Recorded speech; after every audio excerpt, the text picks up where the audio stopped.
जी हाँ, खंडवा शहर की एकमात्र पेंट की दुकान जो है भारत सरकार द्वारा ISO प्रमाणित, जहां आप पाएंगे एशियन पेंट्स और ड्यूलेक्स पेंट्स की सारी रेंज और भारतीय रेलवे में लगने वाला एपॉक्सी पेंट्स। साथ ही हमारे यहाँ वाटरप्रूफिंग केमिकल की सारी रेंज उपलब्ध है और मकान में लगने वाले दीमक का काम भी किया जाता है। अधिक जानकारी के लिए संपर्क करें राजा पेंट्स, बॉम्बे बाजार, खंडवा।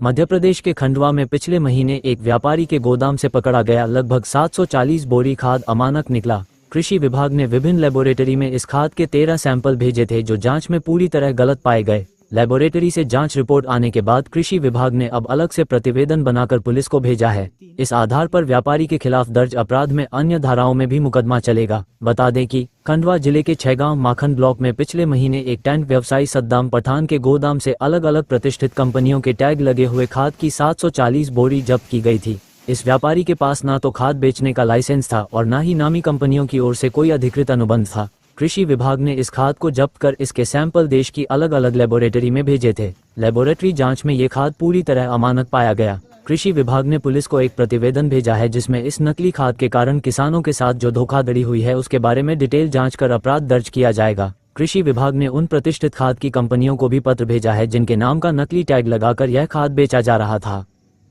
सर, एक खाद का मामला सामने आया था, वो किस तरह का मामला था? उसमें आगे क्या कुछ अपडेट्स कुछ आए हैं? किस तरह के बड़े अपडेट्स हैं? आपको जैसे विदित रूप से पता है, छैगांव माखन में हम कृषि विभाग ने जिला प्रशासन के सहयोग से एक बहुत बड़ी कार्रवाई की थी। इसमें माननीय कलेक्टर साहब के दिशा निर्देशन में सतत रूप से चली रही है कार्रवाई।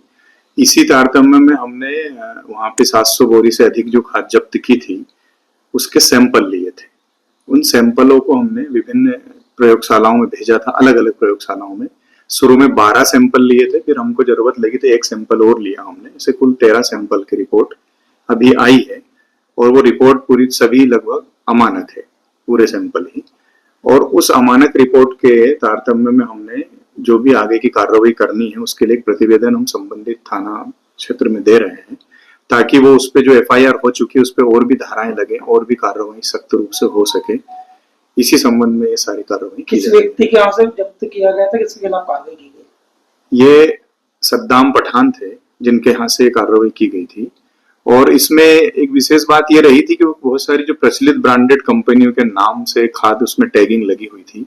हमने उन संबंधित कंपनियों को भी नोटिस दिया है कि वो या तो तस्दीक करे कि उनकी है तो उन पे कार्रवाई की जाएगी, उनकी नहीं है तो फिर उसमें अवैध खाद का जो मामला बनता है उस पे तहत भी कार्रवाई इसमें की जाएगी। तो संबंधित व्यक्ति खाद व्यापार से जुड़ा है सर, क्या कुछ कहा? हाँ, वो खाद व्यापार का उनका ना तो कोई लाइसेंस है, ना किसी तरह का कृषि विभाग से कोई अनुमति ली गई है।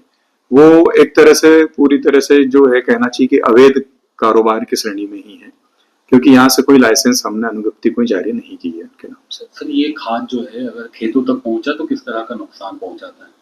निश्चित रूप से, क्योंकि चूंकि अमानक खाद आया है तो इसमें वो पोषक तत्व तो है नहीं जो वो आप उसमें दिखा रहे हैं। तो निश्चित रूप से वो कि जो भी हमारे किसान भाई को उन्होंने दिया होगा वो बहुत गलत है और उसका जो भी उपयोग किया होगा या तो उनको उतने पोषक तत्व नहीं मिले होंगे। ये भी एक जांच का विषय है कि उन्होंने कहाँ कहाँ दिया है, किस किस को दिया है। ये भी जब उनसे पूरी पूछताछ की जाएगी पुलिस की निगरानी में, जो भी करेंगे उसमें आगे पता चलेगा। फिर सर कुछ सामने आया क्या? अभी कोई किसान हमारे सामने ऐसा तो कोई आया नहीं है और यदि आते हैं तो हमें और जांच में सहयोग मिलेगा।